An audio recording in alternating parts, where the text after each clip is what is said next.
In this story where the principal makes fun of the janitor's daughter, 14-year-old Eliza Moreno carries a bag full of tools to school every day instead of going to her workshop classes, but for something bigger.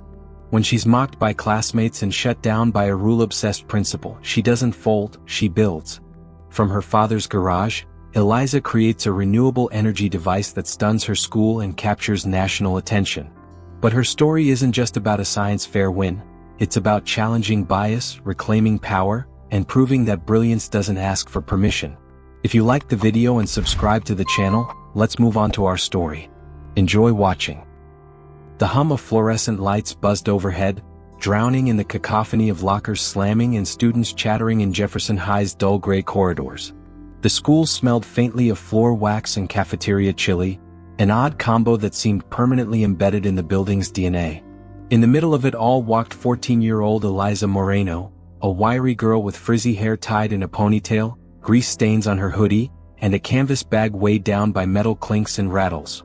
She was easy to miss, if it weren't for the occasional clang of a wrench hitting a screwdriver in her bag, or the sharp looks from other students wondering why someone brought a toolbox to school.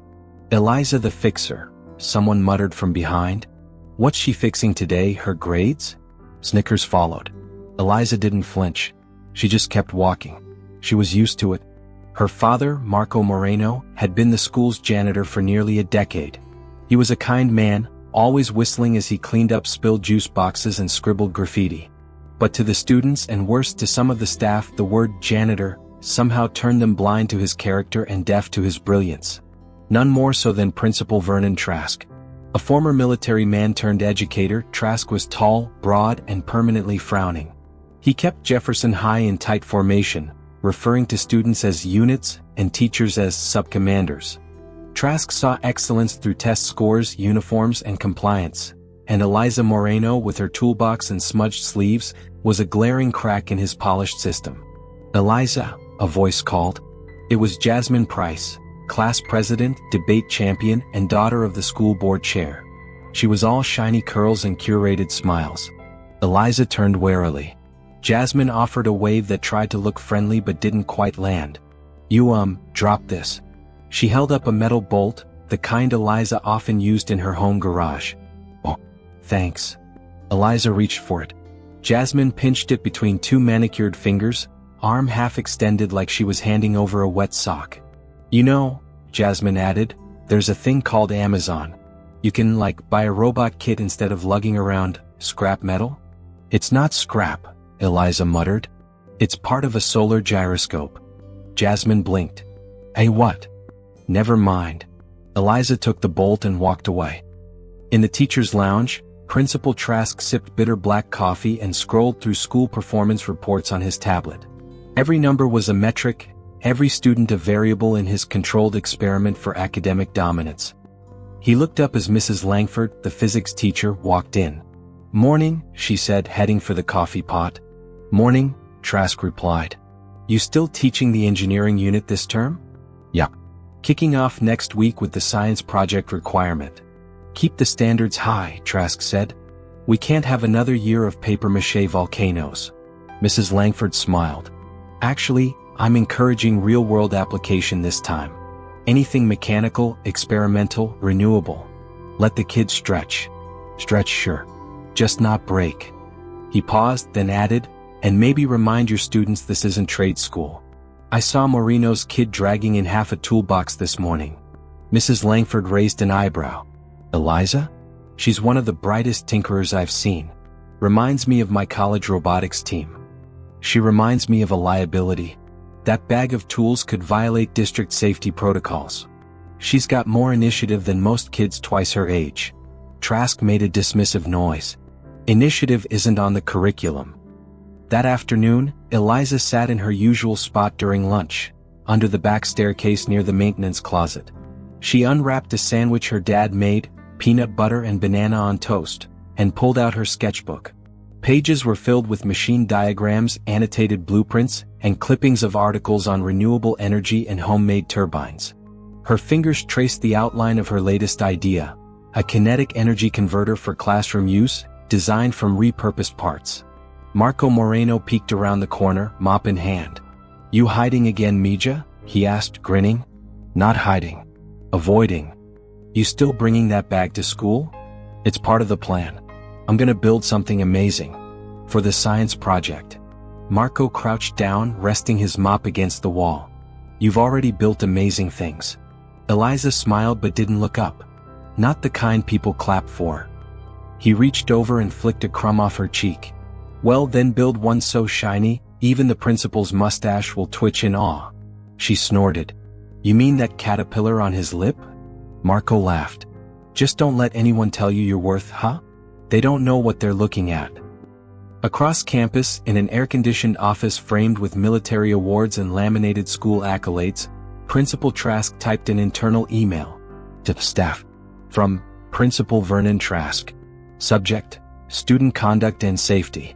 Reminder: students should not bring tools, mechanical equipment, or any non-instructional items unless pre-approved. Please reinforce dress code and conduct expectations across all grades. Trask. He clicked send. The next morning, Eliza's bag felt heavier than usual, not from the tools but from Principal Trask's new rule. She stood at her locker, holding the printed copy of his email that had made its way to every classroom door. Her eyes scanned the bolded lines: non-instructional items, pre-approved, student conduct. It was clear who the message was really for. Eliza Moreno, barked a voice behind her. She turned slowly. Principal Trask stood with arms crossed, flanked by Vice Principal Chen, clipboard in hand. You've received the notice? He asked. I saw it, Eliza replied, carefully neutral. Then you understand that bringing a bag of tools into the building is now in direct violation of school policy. They're for the science project, she said, voice firm. Mrs. Langford said. I'm sure she did. But safety trumps ambition. You'll leave the tools in the front office every morning starting today. Clear? Her jaw clenched. Clear, she muttered. Trask gave a curt nod and marched off. Chen lingered a moment. You could have just built something simpler, you know. Say, easier. Eliza met her eyes. That's not what innovation looks like. Chen didn't respond. She just tapped her clipboard and walked away. That day, Eliza sat in science class with her hands twitching. Without her tools, she felt like a pianist forced to hum the melody. Around her, students whispered about building windmills and baking soda-powered boats. Jasmine Price boasted about her 3D-printed eco-robot her cousin in college was mailing over. But Eliza's mind was on her converter. Mrs. Langford handed out project proposals. Eliza's read. Title: Classroom Kinetic Converter. Materials: bicycle parts, copper wiring, magnets, spring coil, capacitors, repurposed alternator. Goal: generate renewable classroom energy through motion-based input. Note: all materials from home workshop. I'll carry them in myself. Langford raised an eyebrow as she read it. Eliza, she said after class, this is ambitious. I can do it, Eliza said immediately. Oh, I don't doubt it. But Principal Trask, I won't need school equipment. I'll only use what I bring. Everything's safe. Tested. Labeled. Langford hesitated, then nodded. Submit a materials list. I'll vouch for you. By Thursday, the whispers had grown into noise. She thinks she's building a time machine. Why is a janitor's kid acting like Tony Stark? Even Jasmine joined in. If she puts a propeller on her head, maybe she'll fly out of Trask's office. That afternoon, Eliza was called there, again. You've been warned, Trask said, holding up a small bolt in a plastic bag like it was contraband. Found this in the hallway. A freshman tripped over it. It's not mine. You expect me to believe that? He leaned forward. You're suspended for the day. Go home. Her throat tightened, heat rising to her face. This is about my dad, isn't it? She said. Trask's eyebrows twitched. Watch yourself. You think just because he cleans your halls I should stay in line? Be invisible. This is about protocol. Nothing else. But she could see it in his eyes. The dismissal, the doubt. The unspoken hierarchy that ranked kids by their last names and lunchbox brands. Eliza stormed home, bag thudding against her legs. Marco looked up from the garage as she walked in. What happened? They suspended me. Said it was for a bolt. Probably rolled off someone's locker. Marco put down his wrench. Want to take apart something loud? She shook her head. I want to build. Bigger. Smarter. Something they can't ignore. That night, Eliza worked under the single bulb of their garage, sleeves rolled, face smudged with grease. She redesigned her converter, added a safety enclosure, rewired the input nodes, and included a manual for school use. Then she wrote a cover page with bold letters. Innovation isn't a violation. Back at school the next morning, Mrs. Langford was waiting at the front steps. Trask tried to block your proposal, she said quietly. I pushed back. Eliza's heart pounded. And? She handed over a slip of paper. It read, approved, conditional. Supervised setup. No loose hardware. Trask's signature scrawled at the bottom like it had been dragged unwillingly. You got your shot, Moreno? Eliza couldn't stop the grin that spread across her face. That afternoon, she skipped her usual lunch hideout and instead wheeled in a cart, provided by Mrs. Langford, loaded with carefully boxed and zip-tied materials. Students turned to look, some laughing, others squinting at the labeled parts: gyroscope mount, voltage controller, copper spindle. She ignored them all. In the corner of the science lab, Eliza unpacked her kit under Langford's watchful eye. She set down her soldering iron, aligned the coils, and whispered to herself, they'll see. Then Jasmine passed by and scoffed, you know this is just for extra credit, right? Not Shark Tank. Eliza didn't even look up. Good thing I'm not building for people like you. And in his office, Principal Trask stared at the science project schedule. Eliza's name was on the list. Project due in 4 weeks. His eye twitched. This better not turn into a circus, he muttered. He didn't know it yet, but the show was just beginning. The hum of machinery buzzed softly in the back corner of the science lab, where Eliza Moreno's workstation was beginning to look less like a student's project table and more like a miniature research lab. Zip-tied wires coiled neatly across a pegboard. A repurposed exercise bike frame leaned against the wall, waiting to become the mechanical heart of her invention. Every afternoon, once the bell rang, she would head straight there. Not to gossip by the lockers or hang in the courtyard, but to build. To make something undeniable. The rest of Jefferson High was starting to notice. She's still working on that pile of scrap? Jasmine Price asked on day 5, watching from the door as Eliza soldered a junction circuit with the focus of a neurosurgeon. Trask should have just banned her from the fair, muttered Ricky Holt, star basketball forward and serial procrastinator. She's setting the curve for everybody else. Jasmine smirked. We'll see who's clapping when she burns down the school with a toaster bike. Eliza didn't care. She worked in layers. Assemble, test, troubleshoot, rebuild. Mrs. Langford supervised quietly, stepping in only when necessary. She was the only teacher who saw the whole picture. How Eliza's turbine converter wasn't just a school project. It was a declaration.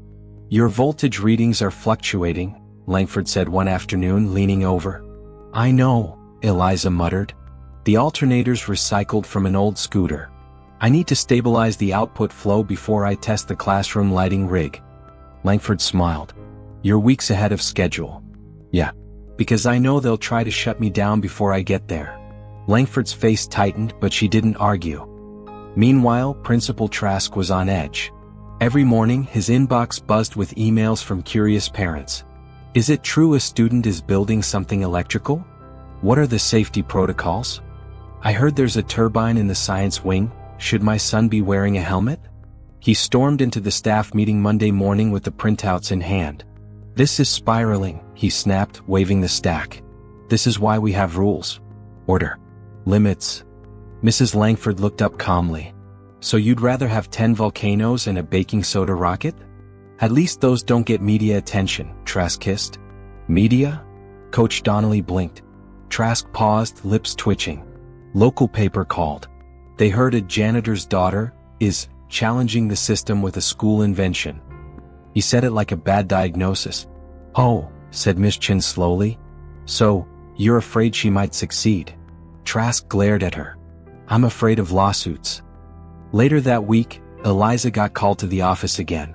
She entered like a soldier reporting for duty. Trask sat at his desk, fingers steepled. I understand you've been contacted by a journalist. Eliza blinked. Yeah, local science blog. They said my project was on a community forum. I didn't call them. Well, someone did, Trask said. Probably a teacher. He stared pointedly. She didn't bite. They want to do a story before the fair, he continued. I'm putting it under review. Eliza frowned. What does that mean? It means no press visits until your project passes an additional safety inspection, one I'll personally oversee. So I'm being punished because someone's paying attention? You're being protected. From what? She snapped. Success. That landed like a slap in the silent room. Trask's nostrils flared. Watch your tone. She stood her ground. Watch your bias. That evening at home, Eliza paced the garage. Marco watched from his workbench, fiddling with a stripped screw. You okay, Mija? They're trying to slow me down. He tilted his head. So what's the move? She stopped. I'll accelerate. The next 2 weeks were a blur of motion. Eliza came in early, stayed late. She added a magnetic safety shield over the converter's gears. Installed a handbrake on the kinetic crank. Programmed a failsafe sensor that shut the whole rig down if energy output spiked too high. Other kids began dropping out of the science fair. Too competitive, some muttered. No way we're topping that. Jasmine doubled down, recruiting a college student to help polish her robot. It now had speech recognition, barely, and could turn in slow circles. By week 3, rumors of Eliza's machine had spread outside the school. A tech teacher from another district emailed Langford, asking if Eliza was entering the Regional Science Expo. A STEM mentor group offered to review her blueprints. She declined them all. I'm not leaving until I prove something here first, she told her dad. Trask tried once more to stop it. He visited the science lab the Friday before the fair, flanked by the district's facilities inspector, clipboard in hand. Eliza stood by her machine, now fully assembled, arms crossed. This is your kinetic converter? The inspector asked. Yes, she said. All materials documented. Here's the manual. Here's the emergency kill switch. And here's a log of every test I've run. He flipped through the binder, eyebrows rising. She's more thorough than half our tech staff, he muttered to Trask. Trask scowled. But it's built from what? Junk? Eliza stepped forward. Repurposed components, she said. That's the point. Sustainability. Affordability. Efficiency. The inspector nodded, impressed. It's clean work. Well documented. Nothing dangerous here. Trask looked like someone had handed him a rotten lemon. Fine, he grunted. It goes on display. One demonstration only. Under adult supervision. Eliza extended her hand to the inspector. Thank you for actually seeing it. He shook her hand. Trask didn't. That night, Eliza couldn't sleep. The machine sat quietly in the corner of the garage, covered with a tarp, waiting. Tomorrow was the science fair. She thought about the smirks, the comments, the rules rewritten to stop her. She thought about her dad's calloused hands, his words echoing from weeks ago. Build one so shiny, even the principal's mustache will twitch in awe. She smiled into the dark. Tomorrow she'd do more than make it twitch. Saturday morning arrived crisp and bright, the Jefferson High parking lot buzzing with activity. Folding tables, project boards, banners, and balloons turned the school gymnasium into a chaotic battleground of science and glitter. Rows of displays stretched across the gym floor. Models of wind farms, DNA extractions in plastic bags, poster boards smothered in glitter glue and printed fonts. Nervous students adjusted wires and straightened labels as parents wandered through with travel mugs and forced enthusiasm. At the far end of the room, Eliza Moreno's project was roped off like a restricted area. Her kinetic converter stood proud and gleaming under the gym's fluorescent lights. Its frame, welded from bike parts and repurposed steel, gleamed with fresh polish. Gears turned smoothly on a crankshaft. A plexiglass casing revealed the inner mechanics, and beside it an LED display screen blinked. Ready. A hand-lettered sign above it read, Renewable energy for the classroom, powered by motion, designed by purpose. As Eliza stood beside it, tightening the final bolt, Jasmine Price strutted in with her entourage. Her robot sat on a pedestal, blinking lazily. It whirred, turned 15 degrees to the left and said in a monotone, Hello. My name is EcoBot. Save the planet. Oh wow, Jasmine said, eyeing Eliza's converter. Looks like something a junkyard puked up. Eliza didn't respond. She just turned to the small crowd that had begun to gather near her rope line. A teacher from the middle school leaned in to study the machine. Does this thing really generate usable energy? It does, Eliza said. Enough to power a classroom's LED board, a laptop, and 2 fans simultaneously, tested and logged. A 6th grader whispered to his dad, "It looks like Iron Man built it." At 10 a.m., Principal Trask stepped onto the podium near the stage.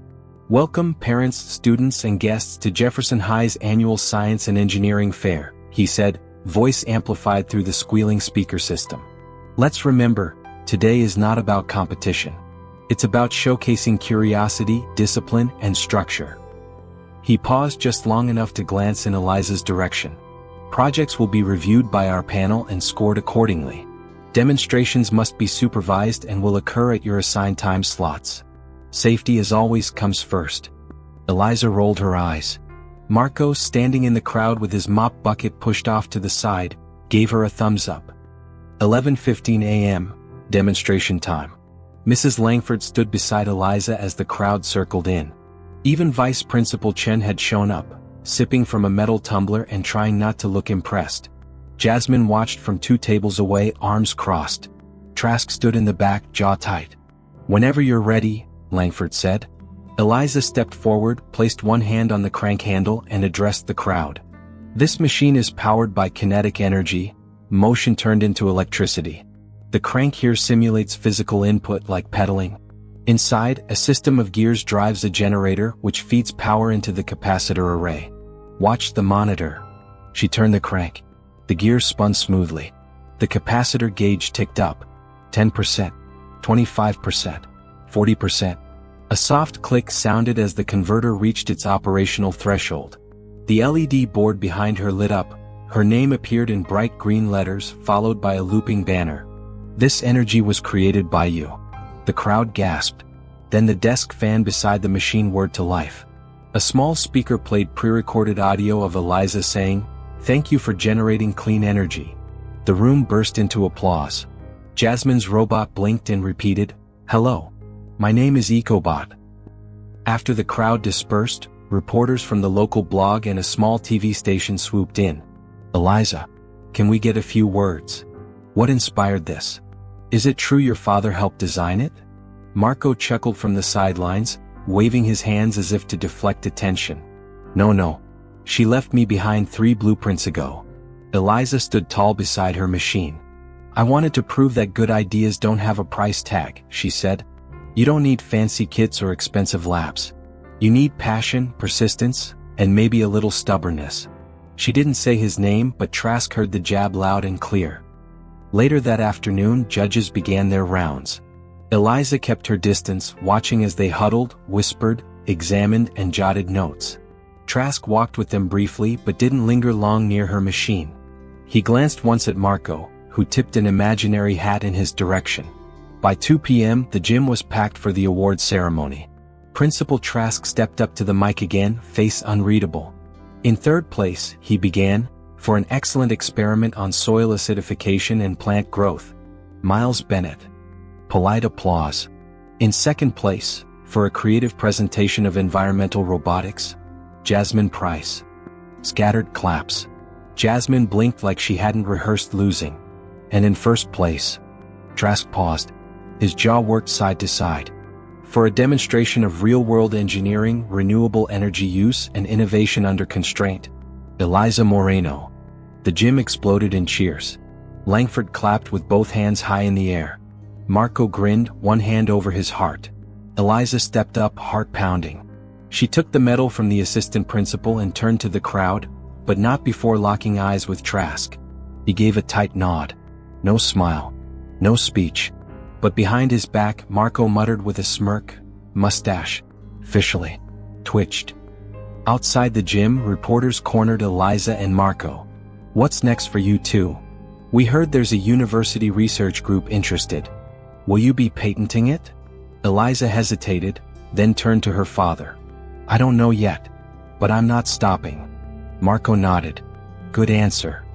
That night, back in the garage, Eliza opened a worn notebook and turned the page. Sketches. Notes. A new diagram forming. Above it she wrote, "Portable power grid for disaster relief camps." She didn't wait for permission. She never would again. Monday morning hit different. Eliza walked into Jefferson High not as Eliza the Fixer, but as Eliza Moreno, first-place winner, local hero, and viral innovator. Her science fair demo had made the rounds, clips on social media, a write-up on the regional STEM blog, even a retweet from a tech CEO with the caption, "This kid gets it." Students who'd once mocked her now tried to sit beside her in class. Teachers gave her nods of approval. Jasmine Price for once didn't have much to say, though her side-eye game remained strong. But Eliza didn't care. She was already thinking ahead. She spent Sunday night sketching out her next blueprint, an energy system designed for emergency shelters, using modular motion units that could fold into a backpack. She hadn't slept much, and she didn't regret a minute of it. In the science lab, Mrs. Langford placed a folder on Eliza's desk. "What's this?" Eliza asked. "Letters," Langford said with a grin. "3 universities want to invite you to their summer research camps. 2 local tech companies offered mentorship. And there's this." She pulled out a glossy card. "STEM Sharks, Youth Edition. National Innovation Showcase, Finalist Consideration." Eliza stared at it. "This is real." Langford nodded. "They want a video submission. And a prototype.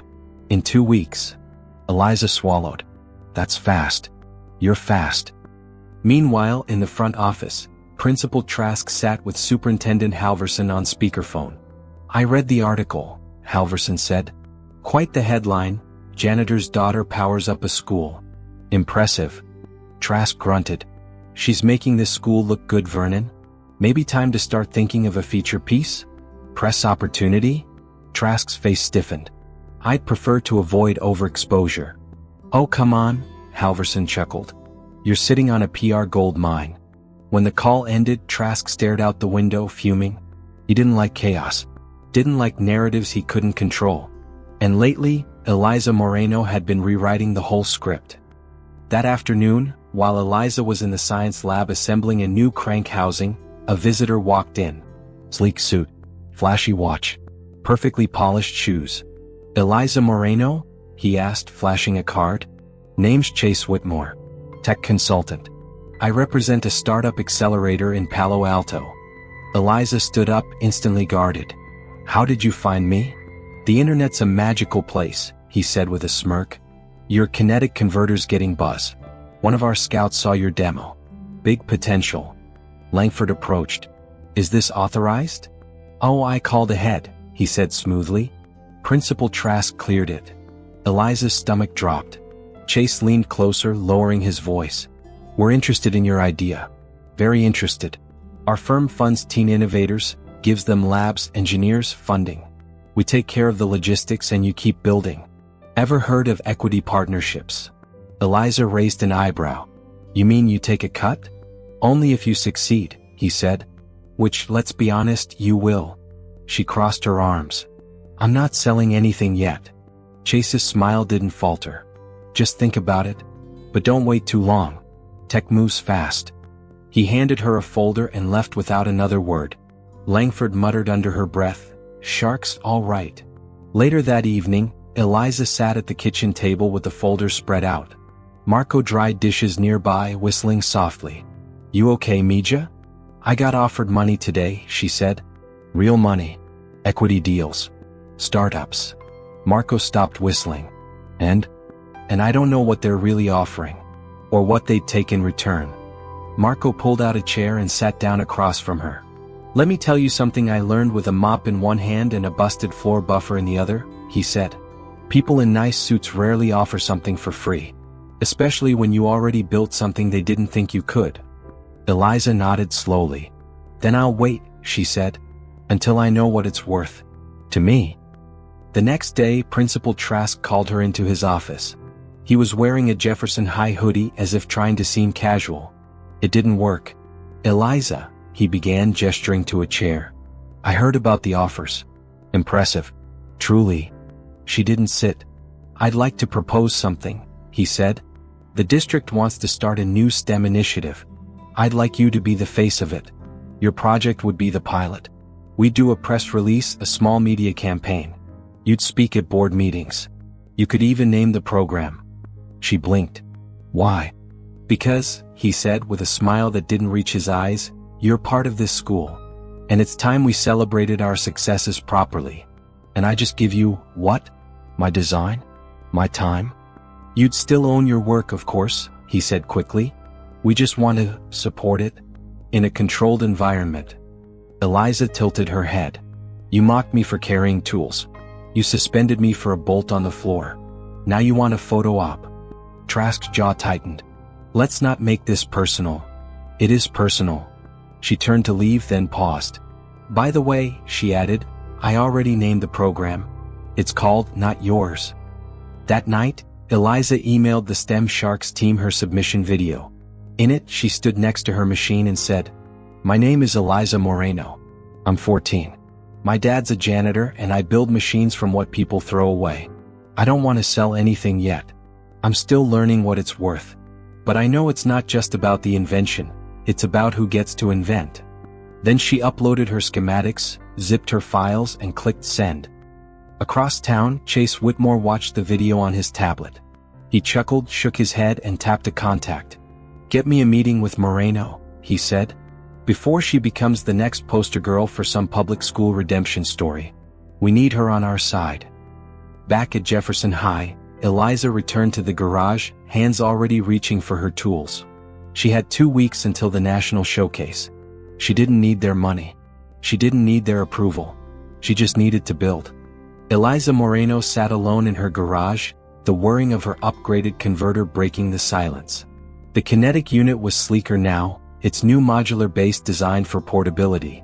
She had replaced the copper wire with higher conductivity material stripped from salvaged appliances, optimized the alternator housing and refined the voltage control chip. Everything she'd done in the last week was preparing for the national showcase. And everyone wanted a piece of it. At school it was like she'd become both a celebrity and a symbol. Half the teachers treated her like a prodigy, and the other half tiptoed around her like she was a live wire. Jasmine Price hadn't spoken to her since the fair, but Eliza could feel her watching. In chemistry class, Jasmine passed her a folded note. They're going to steal it. Watch your back. Eliza stared at it for a second, then tucked it away. She didn't know if it was a threat or a warning. Maybe both. On Wednesday afternoon, Eliza and Marco were invited to a formal meeting with a local investor group. It was held in a co-working space filled with startup logos and $12 coffee.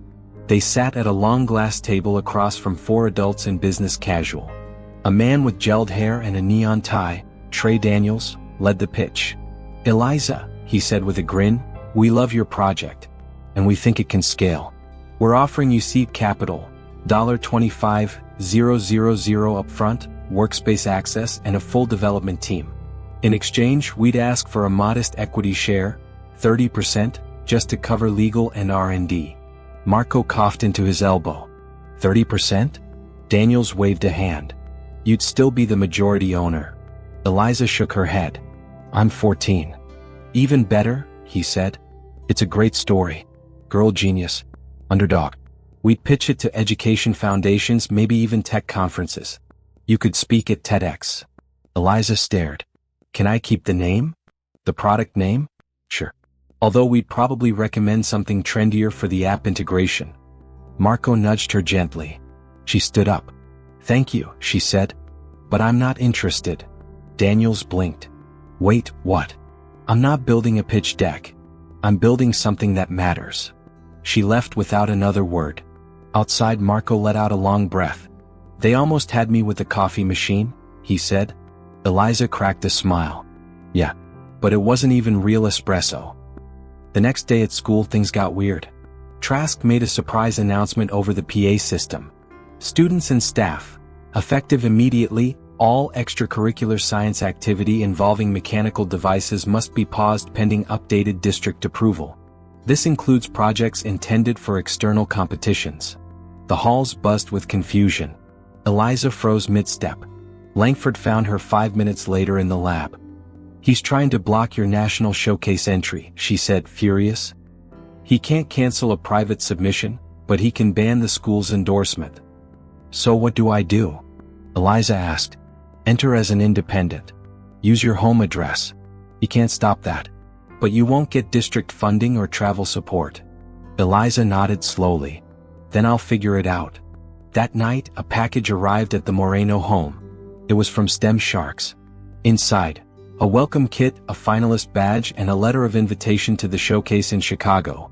Airfare not included. Eliza looked at Marco, her stomach sinking. We can't afford this. Marco scratched his head. We might have enough for one round trip, but hotel equipment shipping. He trailed off. She turned the letter over. On the back, someone had scribbled a personal note. If you make it here, you won't be going home the same. She didn't know who M was, but she knew what she had to do. At school the next day, she made a sign and taped it to her locker. Garage sale for innovation. Saturday. Come support a kid who builds stuff. Students laughed. Teachers blinked. But by noon, flyers were everywhere. Even Jasmine helped pass them out. Why are you helping me? Eliza asked. Jasmine shrugged. I don't like you, but I like Trask even less. The garage sale was wild. Marco rolled out every tool, spare part, and salvageable item they owned. Eliza printed diagrams, demoed her machine, and explained her vision to anyone who asked. A retired electrician gave her $20 and whispered, "Go knock him dead, kid." A mom from school dropped off a bag of copper wire and an envelope marked for Eliza's future. A group of kids from the middle school came just to see her machine spin. By the end of the day, they had raised $870. It wasn't enough, but it was something. That night, a knock at the door startled them. It was Mrs. Langford, with a duffel bag. I sold an old telescope, she said. Use the cash to cover your hotel room. Eliza stared at her. You didn't have to. Yes, I did, Langford said. Because every time someone like Trask tries to shut down someone like you, I remember what it felt like to be 15 and told I was too ambitious. Go show them what that really means. Sunday evening, Eliza packed. One backpack. One duffel of carefully disassembled components. One dream. As Marco zipped up her bag, he paused. You know, he said, when you were 6, you tried to make a fan out of popsicle sticks and an old phone battery. It caught fire, she said, smiling. Yeah, but you made it spin first. They hugged in the garage beside the machine that started it all. Back at school, Trask watched the news segment from his office in silence. A clip showed Eliza demoing her converter in slow motion, voiceover announcing. Teen inventor heads to national stage with the world watching. His knuckles whitened as he closed the laptop. The system had rules, and somehow she kept rewriting them. The city unfolded beneath her window like a circuit board lit up at night. Chicago was bigger, faster, louder than anything Eliza Moreno had ever experienced. She pressed her forehead to the glass of the shuttle van, duffel bag in her lap, converter parts padded in towels and bubble wrap. She clutched the STEM Sharks badge around her neck. Finalist, Eliza Moreno, independent entrant, Jefferson, Colorado. No school name. No district sponsor. Just her. And that was just fine. The convention center pulsed with energy. Hundreds of teens bustled through rows of sleek white booths, adjusting cables, powering up projects, and muttering into laptops. Logos, drones, and glowing prototypes filled every corner of the space. LED lights blinked. 3D printers hummed. Presentations echoed through the air in bursts of jargon and passion. Eliza wheeled in her crate, eyes wide. She passed a booth where a kid from Atlanta was demoing a water purifier built from algae. Another team from Boston had constructed a robotic arm that mimicked sign language in real time. And then her booth. Small back row. No digital signage. No logo. Just a hand-lettered banner taped up with gaffer's tape. Renewable Energy Converter, by Eliza Moreno. She got to work. By late afternoon, her converter stood gleaming beneath the bright lights. Sleeker now, with modular parts designed for travel. The crank system folded out like a suitcase handle. Her copper coils were reinforced. The power display blinked. System ready. A girl from the next booth leaned over. Cool rig. You build it yourself? Eliza nodded. Start to finish. I'm Priya, the girl said. Team Bio what? We're from California. Eliza. Solo. From Colorado. Priya raised an eyebrow. Solo? No team? No school? Just me. And a garage. That night, the finalist dinner was held in a massive hotel ballroom, all silverware and centerpieces. Eliza sat in her best hoodie, eyes darting around at kids in blazers and blouses. She picked at her salad. A boy with a Yale lanyard was explaining blockchain applications to a table that clearly didn't ask. Then came the tap on her shoulder. Eliza Moreno? She turned. The woman was tall, mid-30s, with confident eyes and a badge that read, Marissa Kwan, a Director of Development, NovaGrid Technologies. I've seen your converter, Marissa said. Impressive work. Thanks, Eliza replied, unsure. I'm not going to give you a pitch, Marissa said. Yet. I just want to see how you perform tomorrow. But if it works half as well as your schematics say, we should talk. She handed over a sleek black card. NovaGrid, empowering the next energy wave. Eliza stared at it after she walked away. For the first time she felt it, this wasn't just a fair anymore. This was a proving ground. The next morning the hall buzzed with nerves. Contestants tweaked code, reattached wires, checked backups. Eliza stood behind her table, hands folded, heartbeat steady. A familiar voice called out behind her. Moreno? She turned. And froze. Principal Vernon Trask. In a blazer. Wearing a lanyard marked, District Observer. What are you doing here? She asked flatly. Superintendent Halverson invited me last minute, he said as if it were an inconvenience. Apparently having a student, excuse me, independent entrant, make it this far is newsworthy. Even if that student chose not to represent her school. She stared at him. You banned me. I paused unregulated activity, he said smoothly. You could have waited. Brought us in. You weren't interested until cameras showed up. Trask didn't deny it. I came to see how you handled pressure, he said finally. Good luck, Moreno. She turned away. She didn't need his luck. Judging began at 11 a.m. A trio of engineers and professors approached her table. She gave them the breakdown. This is a modular kinetic converter. It generates usable energy through human-powered input. Designed for classrooms, disaster zones, shelters. All parts are repurposed. Safe, clean, scalable. She turned the crank. Gears hummed. The capacitor loaded. The LED board lit up. Then she triggered the new function, a USB dock. The judge plugged in a dead smartphone. 10 seconds later, charging icon. The lead judge's eyebrows lifted. You built this yourself? Yes. You know you're competing against million-dollar lab teams, right? I do, she said. And I'm not scared. By 3 p.m. judging ended. The crowd shifted toward the main stage. Screens showed live rankings slowly populating. Eliza stood in the wings, heart hammering. Then she saw her name. Number 2, Eliza Moreno, Independent, CO. She gasped. Above her, a team from MIT's Prep Academy. But she didn't care. She had made it. Before the awards were announced, Marissa Kwan found her again. You did it, she said. You want to change the world, Eliza? We can help. Real grants. Patent lawyers. Facilities. You name it. Eliza hesitated. You'll own your design, Marissa added. But we help scale it fast. Mass production. International partnerships. And what do you get? Eliza asked. A stake, Marissa said. But nothing without your terms. Eliza looked down at the converter. She thought about Marco's calloused hands. About the garage. About being mocked in her hallways. About Jasmine's note. About Trask watching now, hoping she'd fold under pressure. She looked Marissa in the eye. I want 1 week to think. Marissa smiled. Smart kid. We'll be in touch. At the closing ceremony, applause thundered through the hall. First place went to MIT Prep. Bio took third. Eliza was handed a silver medal and a check for $5,000. As she stepped off stage, the reporter shoved a mic in her face. How does it feel to lose to a team with 20 times your budget? Eliza smiled. I didn't lose. I powered a phone with a crank. From a backpack. Laughter rippled through the crowd. Even some of the judges clapped again.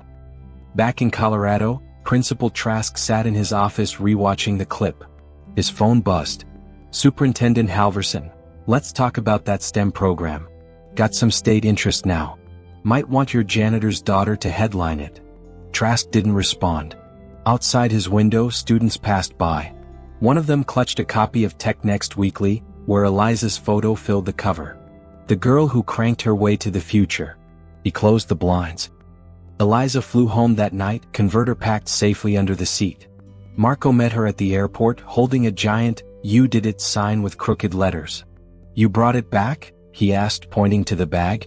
"Of course," she said. "It's not done yet." He grinned. "Good," he said. "Because the garage is getting lonely." It started with silence. When Eliza Moreno stepped back into Jefferson High, there were no chants, no signs, no school banners hanging in her honor. Just a hallway full of students staring. First with shock, then with something new. Respect. "Eliza," a freshman called out from near the lockers. "Your project's in my science book. My actual textbook." A kid she didn't know fist bumped her in the hall. Another whispered, "I told my mom about your machine. She said you're gonna be famous." She tried to keep walking, head down, hood up. But there was no hiding anymore. She'd cranked her way into history. Mrs. Langford hugged her tight in the science lab. "You made us proud," she said, blinking away tears.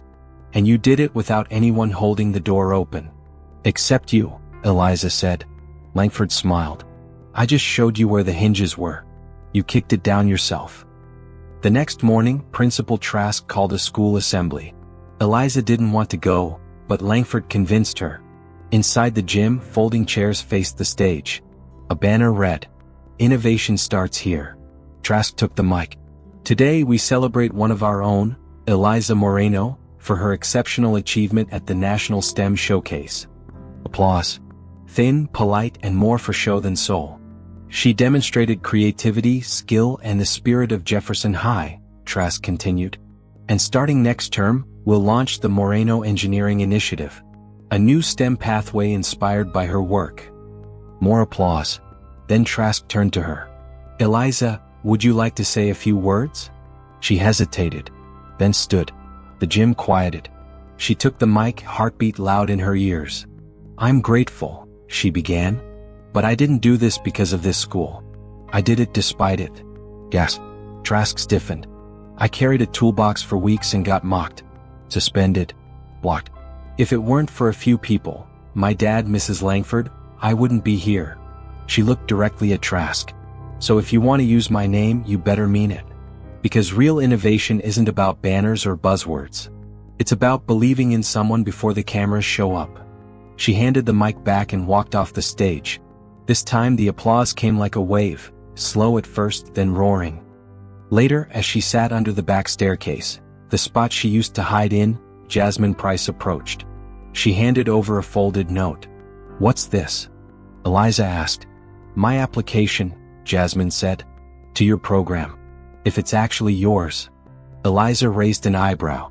"You're serious?" Jasmine shrugged. "I'm not good at being wrong. But I was. About you. And this." Eliza unfolded the paper. It wasn't an application, it was a sketch. A water purifier powered by a small pedal crank. "You drew this?" Eliza asked. "Yeah.